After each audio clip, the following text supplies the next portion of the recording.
Hello, everybody, and welcome back to the Som TV podcast. My name is Jason Wise.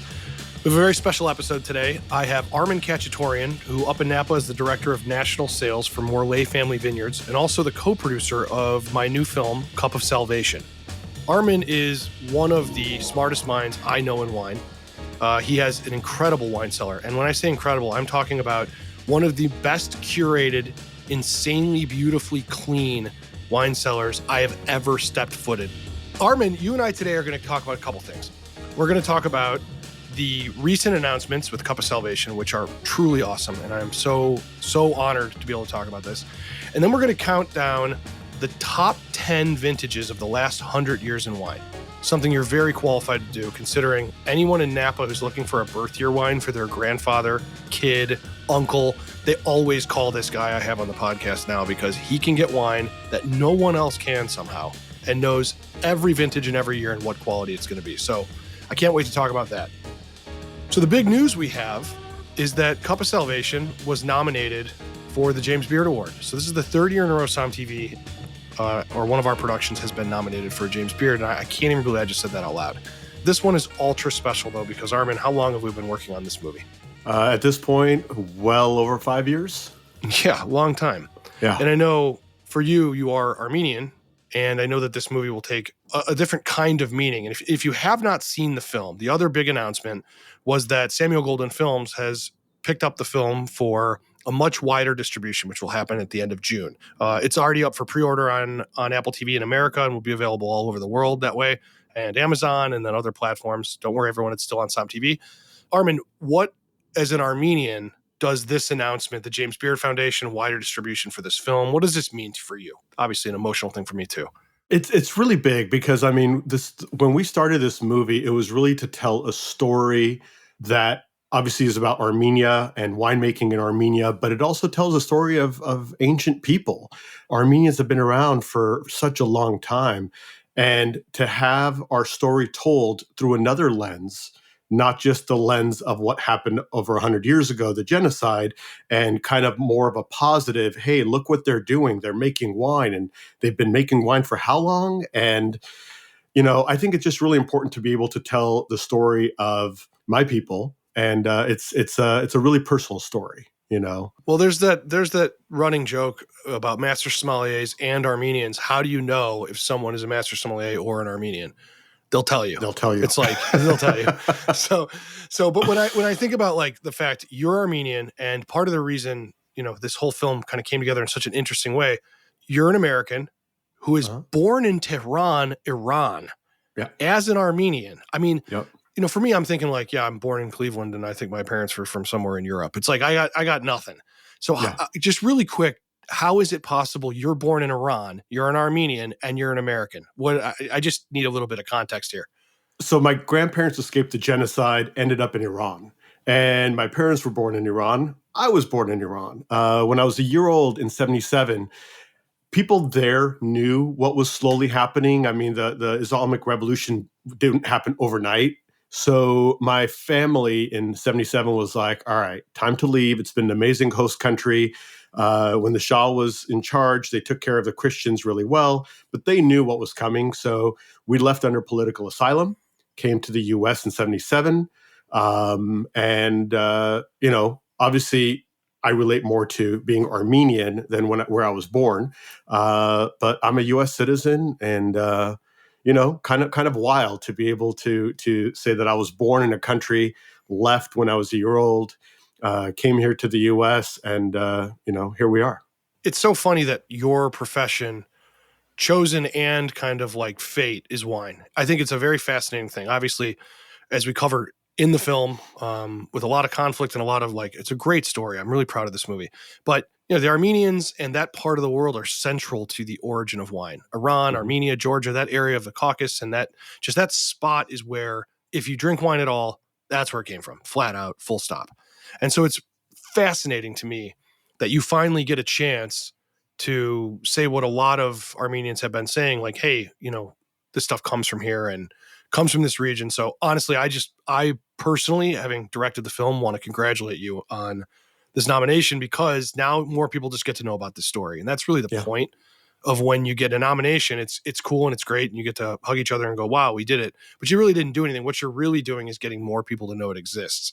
And I know for the Armenian story, that's a big, big mission to just let people know you exist. So Yeah. anyways. I mean, when I went to Sonoma State, I remember one day I came home from work and my roommates were like, we're so sorry. We're so sorry. I was like, what are you guys sorry about? They're like, well, we didn't believe your name was Armin. You're Armenian and there's a country called Armenia. And I was like, those guys I'm are like, we need to. how many we of them are need to smoking weed or what? Yeah, I know, right? But I'm like, we need to have more people know about Armenia. I mean, a lot of people still don't know where that is on a map. You know, you ask them to point out Armenia, they'll be like, I have no idea.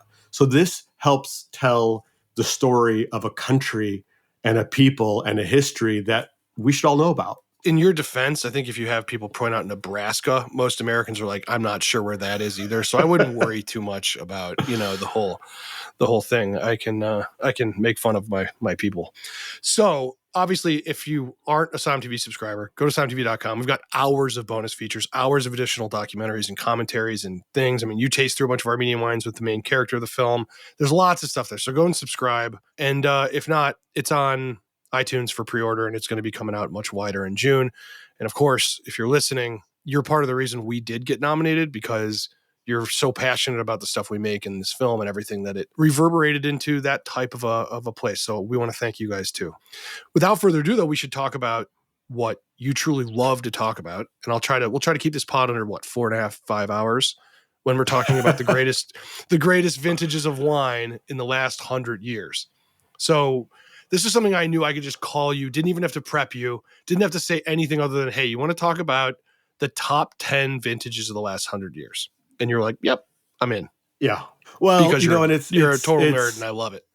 Yeah. And, it's funny because you mentioned about Birth Year Wines. I have this weird knack for being able to find wines. My job takes me all over the country. And through that, I get to go to random wine stores and restaurants, and I just see things and find things. And I'm fascinated by the story of these bottles. So it's been kind of fun over the last 20 some odd years, constantly, I don't look for it. I feel like the wines find me. So, we've opened a few bottles, you and I, over the years of these amazing things. And there's a few more that we have that we're going to be opening up for some special stuff.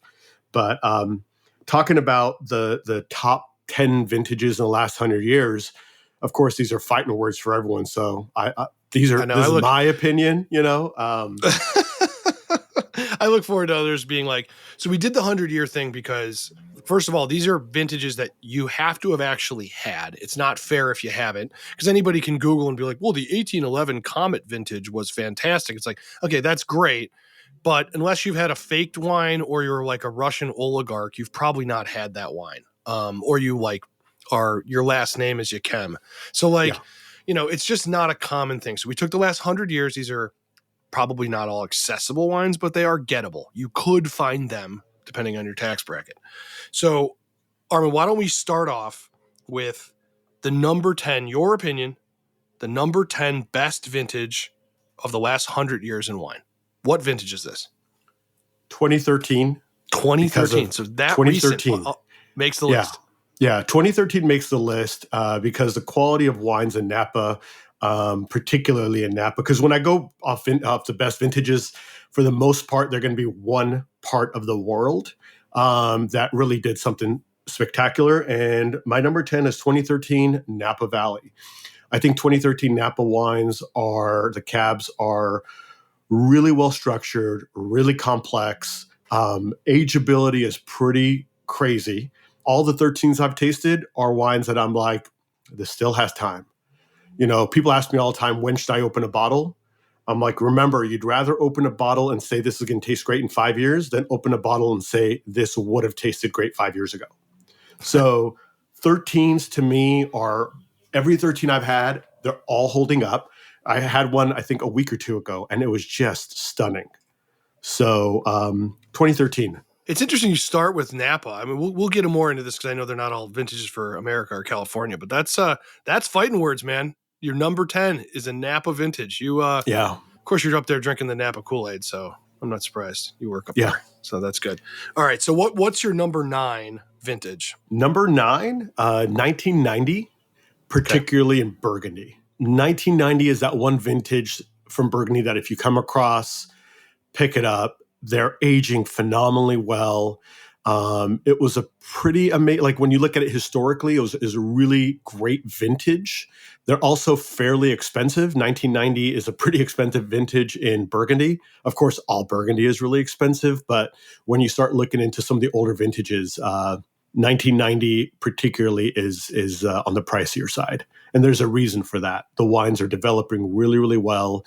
They have a long life ahead of them. And any chance I get whenever I see a 1990, I'm like, let's give it a shot. And it's often right. It's often in a sweet spot.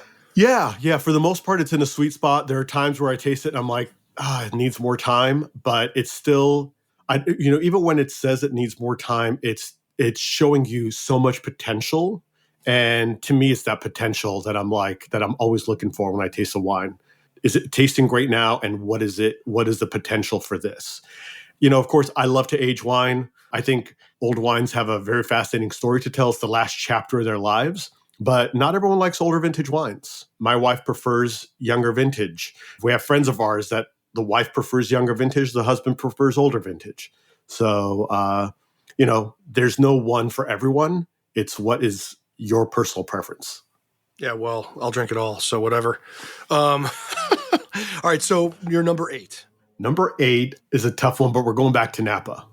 Okay. And we're going a little bit younger, 2016. God, 2016, of the last 100 years. That's amazing. Okay. Yeah. Now, I think part of it is accessibility. Some of these older vintages, they're not easy to find. And when you do, it's one example or two examples. And I think what is skewed when we look at the last 100 years is if you're looking at a vintage, sometimes you're like, hey, I've tasted 200 different wines from 2016 from all over the world, and they've been great. 2016 was a phenomenal vintage in Bordeaux. I think 16 Pontet Canet is probably the best Pontet Canet ever made. But, when you look at 2016, you're looking at California, you're looking at Bordeaux. It was a pretty iconic vintage in both. Amazing. That's my daughter's birth year, so that's a good thing. I have some of those squirreled away. The problem is every year there's a birthday. We're like, we should open up one of her wines and see if it's good for her birthday. And of course, she's like 7, so so she doesn't get to have any. But hopefully there'll be some left when she turns 21 or whatever the drinking age is then. Yeah, I put together a wine cellar for my daughter. We'll get into her birth year later, but I've put over 300 bottles in that wine cellar. I figure it's the greatest gift I can ever give her. Because I always think what would be the greatest gift my parents would give me would be a wine cellar stocked full of 76, but didn't happen that way. So yeah, I don't know. I would think real estate in like somewhere in California would probably be good too, though. But yeah, I guess a stocked wine cellar.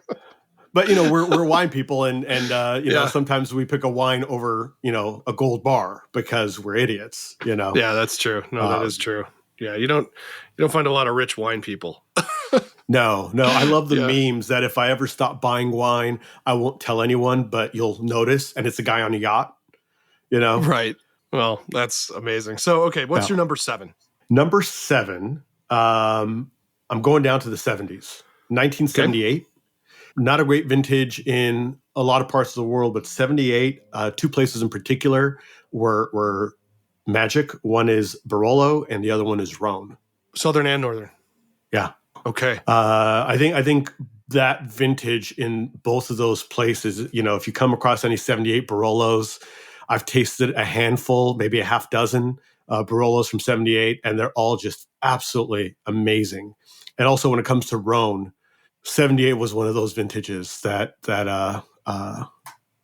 pretty spectacular. I've had some Northern Rhones, I believe, from 78. I've never had anything from the Southern Rhone at that vintage. So I've had a couple at Burn Steakhouse because, Southern Rhone is not a thing anyone collected back then.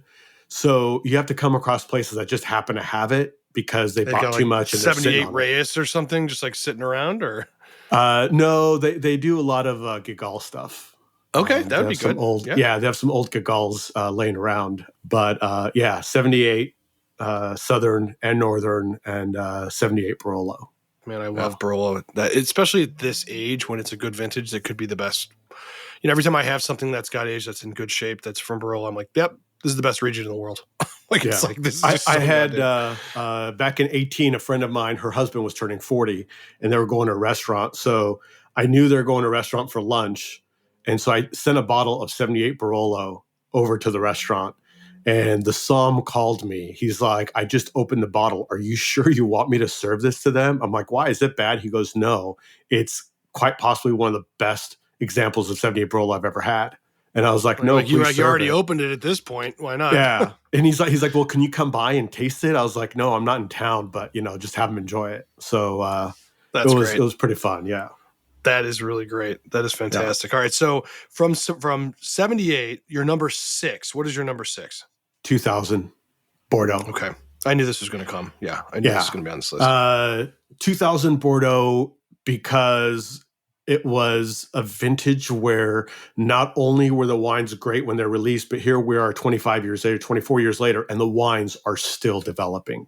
It's always nice to see when wine critics get it right when they rate an entire vintage. And in the case of 2000 Bordeaux's, they did really well. What's even great about 2000 Bordeaux's is you can still find somewhat deals on 2000 Bordeaux's compared to what some of the other great vintages of Bordeaux have been recently. Because when they released them, you can get first growth back in the day for $500, $600. Now they've maybe doubled in price to $1,000 a bottle for a 2000 first growth. The most highly collectible of the vintage. But you can still find good examples.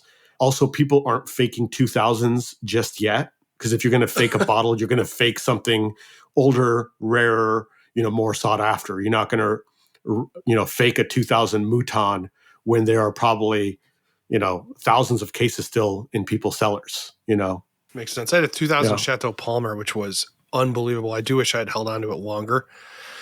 It was one of those, like, we had this bottle and it's been sitting here and like we were out of wine. We were kind of like came up with an excuse to open it. And then I was like, oh man, this is really good. But see, that proves my point. You'd rather open it and say, wow, this still has time than to say, hey, we opened that bottle and it was dead. Yeah, it was phenomenal. It was absolutely phenomenal. So what do you have at your number 5 spot? Number 5, quite arguably the best vintage in California. Ever? Yes, overall. Now, I know people are going to argue 69 Napa was great. Yeah, but we're also talking 69 Chapelet, right? There's not a lot of 69 you can compare it to. So what vintage is this? 2018. 2018 for your number 2018 5. For number 5. 5. Best vintage of the last 100 years. 2018 California. Yeah. Okay. But you also have to realize, I mean, the quality of winemaking has gotten so much better over the years. So the quality of winemaking in 5 years ago was obviously better than quality of winemaking 50 years ago. And now the ageability proof isn't there just yet. But what am I putting in my cellar when I'm looking at, what I can age for the next 30, 40 years? I'm getting some 18 Napa because it's accessible. You can find it. And I have some 18 Morlaix Passionnement. But I also found 18 Corison Kronos Cabernet. So, there's 18 Philip Tony. There's 18 Dun Howell Mountain, 18 Pilcrow. There's so many great 18s out there that every 18 I've tasted, I'm just like, wow, it's a monster, but it's really well balanced monster. It's like Godzilla, the original, not the Godzilla that's all, CGI. The size of a building. Yeah. Yeah. Yeah. Okay. All right. That's an interesting. It says you put it on the back of the bottle. That's good. Yeah. It's good shelf talker right there. All right, now, 18 was also but you have to realize 18 was also great in Bordeaux. 18 was also great in Burgundy, but those are also a lot more expensive and harder to find. Yeah. Than 18 Napa. Yeah. Yes, Napa, people are talking about pricing in Napa, it's getting really high, but there's a lot of accessible Napa as a wine collector, accessible Napa that you can pay a couple $100 for a bottle of wine that will just blow your mind. The bottles of wine, when people are like, what was that one bottle you had that completely changed your life? And I think you can find that in 18 in Napa. Really interesting. Yeah. Wow. Okay. All right. That's because great. Look, some of these wines we're talking about, if you try to find a 78 Northern Rhone or 78 Barolo, it's going to set you back 1,000, 1,500, 2,500 a bottle if you can find it. And there's no guarantee that the bottle has been stored well, but you can pick up an 18, hold on to it properly, buy a small 24 bottle wine refrigerator, open it up in 10 years and listen to this podcast and say, wow, that crazy Armenian was right. That's funny. Or they can say that crazy Armenian was crazy, and it wasn't right. But he earned his name. It wasn't just a clever name, the crazy Armenian. Yeah, the crazy Armenian. All right, what do you have at number 4? So now we're getting into fighting words, but 47. 1947, Bordeaux, Cheval Blanc specifically. So right back, Bordeaux.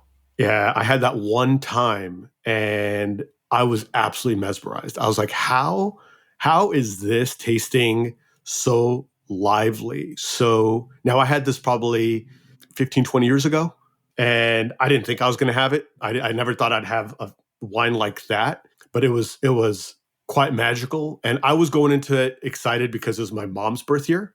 And it was totally wild. I didn't expect a wine like that to have that much life and that much youth at that age. I've also had a 47 Chateau d'Yquem. So that's the only one I've had from 47. I've had a Chateau d'Yquem from 47. It was incredible. Amazing.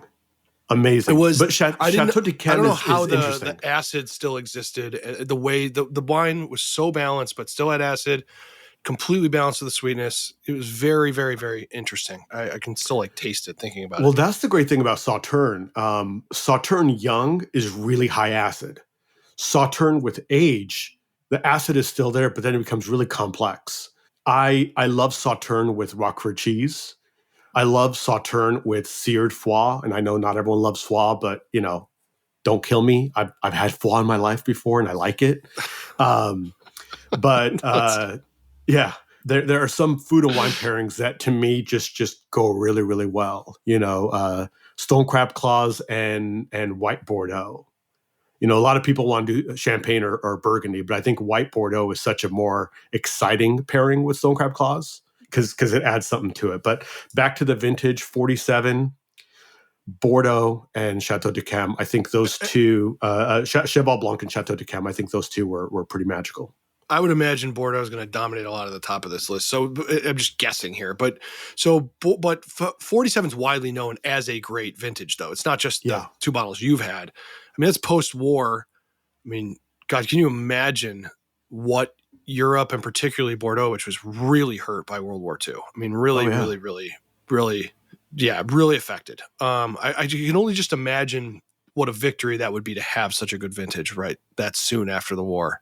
What that must have felt like in a place like Bordeaux. Sure. And also they were able to get glass again. They were able to get the closures. I had a bottle of 42 Chateau Lafite. It was my father's birth year. We were doing a dinner and it was at Burns again. And there was 4 of us. And we realized none of our fathers were alive. And we're like, why don't we dedicate this dinner to our dads? So we had 1911 Chateau Margaux, 34 Chateau Canon, 42 Lafite, and 43 Aubryon. And the 42 Lafite was in a green glass. Oh, and yeah. I was like, what's this? And they go, it's recycled. They recycled glass because during the war, they couldn't get glass. Yeah. Yeah, I've got bottles like that. And especially there's a Cellar Stories episode up on Som TV where we try to trace a 42 Yquem to find out if it's real because it's got a Lafite label on it, but it's Yquem. It's in this green glass. It looks hand blown, and it's won't spoil the ending, but yeah, similar story. It's a recycled bottle, but it was the provenance is real. But those are interesting. If you're in the forgery business, I would get a hold of some really old green bottles and do that because it's really hard to prove it's not forged if you got a bottle that's literally 150 years old. So, okay. All right. 47. So your number 3 greatest vintage of the last 100 years. What is that? 1961. And I'm going to assume, based on what I know, that's also Bordeaux you're talking about? It is Bordeaux, but I've also had Barolo from 61 that I didn't expect it to be as great as it was. And so I was like, I got to get my hands on another bottle of the same producer, same wine. And I did. And it was just as great 10 years later. It was for a friend's birth year. I won't say who because she'll kill me, but we had it for her 50th, and she loved it. And then I brought up the story a couple times, and she kept getting mad at me. Stop telling people my birth year. So I found a bottle, and we had it for her 60th again. And she was like, "Don't tell anyone." I was like, "No one will ever know." So, but yeah, 61 Bordeaux. I've had a number of 61 Bordeaux's. They're not easy to find. And really? and well, let me tell you, I'm sure they're real tough to find. But the real ones are even harder to find because that's a wine that has been faked so much, right? Because you can get so much more for a 61 Barolo than you can for a 61 Bordeaux than a 2000 Bordeaux. So if you're going to fake a bottle, you're going to go after faking that one bottle of 61 where you can actually get more for it than a 2000. But I've had a handful of 61 Bordeaux's over the years. The first time I had it, I was like, okay, fluke, maybe this is a good bottle. I've had some second and third growth Bordeaux's that were equally as great. It's not always about the first growth. In fact, sometimes the second growth and third growth or fourth growth are just as good, if not better. Sometimes I feel they have to try harder. That makes sense. It's like the fourth kid has to work harder. Well, now we're down to the top two, like the top two vintages of the last 100 years. So what's your number two? Number two is 1982. My wife's birth year. Ah, yes. Yeah, it's a real pain in the ass to get these bottles because they're expensive and they're always like, you can get them, but it's not that easy. In fact, you got me a bottle of 82. I did. But it was 82 is also my wife's birth year. So maybe we can go in together and get a bottle and the four of us sit down. And then that way, it's 50-50. I prefer that. That sounds better. Yeah. You like the Armenian math there? Yeah. Yeah. Is that what you call Armenian math? Yeah, 50-50. How can I get a discount on this? How can I get a deal, right? I'm in. I think that's everyone's math right now, man. Yeah. But no, so I'm 82, but 82, not just for Bordeaux. I mean, we've had some 82 Napa Valley Cabernets that have been drinking really, really well. But 82 Bordeaux, I also think it's a pretty interesting vintage. It was the vintage that put Robert Parker on the map. He said 82 is the greatest vintage. All the other wine critics said, no, absolutely not. You're crazy. Stay in Maryland, write your little newsletter. Good luck, buddy. And then he was right. And so, but 82 Bordeaux's, I've had a number of 82s over the years. 20 years ago, it was easy to find 82s, a lot more easier than it is today, and it was a lot less expensive. So 82 Grand La Rose is a wine that has been pretty phenomenal. 82 La Michon-Aubryon I've also had. Both of those wines that I'm like, wow, these are going to stand the test of time. These are going to go, in 30, 40 years, people are going to talk about those as the 47s, like, oh, I had a bottle of 82 La Michon-Aubryon, and it was lightning in a bottle, That's great. Yeah. Well, now you're number one, so no pressure. I know there's probably your Jane Ansons and all these people are listening to the podcast, eagerly awaiting you to put your foot in your mouth. What do you got for your number one? Well, let me start off by saying my number one is a vintage that is accessible. And it's a vintage I chose because it did well just about everywhere. I also feel I'm an authority on this vintage because I have so much of it in my cellar. 2009. 2009. Okay. Yes. So here is how this became my number one vintage. My daughter was born in 2009. And when 2009 started getting released, I started buying them. But I also kept tasting every 2009 I could to put it in my little memory bank so that when I start getting the bottles, I can figure out when I think we should open these bottles. So 2009 California, fantastic. 2009 Burgundy, fantastic.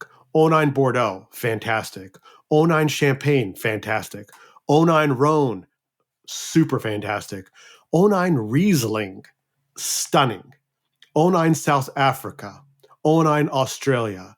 2009 New Zealand. Like 2009 was a year that I look at anywhere in the world that I have tried these wines. 2009 has just been an absolute standout. So while people will argue that there are other better vintages out there. To me, I looked at it as a whole. Like if I have to pick one vintage, wine is global. Wine is not Napa. Wine is not Bordeaux. Wine is not Burgundy. Wine is not Rhone or Barolo. Wine, if we're talking globally, '09, quite arguably the best vintage globally. This is great. You've made your case. I'm in. I have some '09s that I probably will think twice about opening now. Yeah. Now that you've said this. Well, no, open it, because you know what? The beauty of it is to taste them and say, this still has time.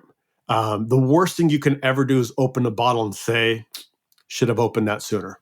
So drink it. I mean, any wine you have, and people are like, oh, we need a special occasion. Well, are you alive? Do you feel healthy? You know, did you have a roof over your head? Did you have 3 square meals? I mean, that's all reasons to celebrate, right? So the best wines I've ever had are on a random Tuesday, where you just open it up and you're like, that was amazing.